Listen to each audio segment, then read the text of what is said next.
দাও, 5 কেজি খেজুর দাও, একটা তরমুজ কাইটা দাও।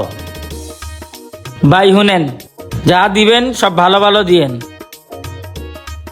ভাই আঙ্গো রেগুলার কাস্টমার, ভালো দেখে তরমুজ আর মরিয়ম খেজুর দিয়েন। ও স্যার, স্যার ওই যে আপনি তরমুজ নিবেন না স্যার কাইডা, স্যার ওই যে কাটা অংশটা আমারে মাইপা আধা কেজি দেন স্যার। আমি তো স্যার পুরাটা নিতে পারতেছি না, এই জন্য আপনার কাটা অংশটা মনে হয় আধা কেজিই হইব স্যার। ওই তোমার না কইছি দাউন যেত না, ভেজাল করো কে? যা তো, তুই আমার কাস্টমার নষ্ট করতাছ, যা। স্যার আমার মায় অনেক পছন্দ করে এডি দিয়ে ইফতারি করতে স্যার। যা যা যা, যা তো যা। হ্যাঁ দাঁড়াও, তোমার সমস্যা কি? ও কি তোমার কিছু বলছে?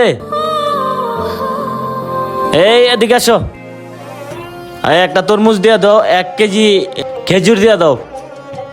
স্যার আমার যতটুকু লাগবো স্যার আপনি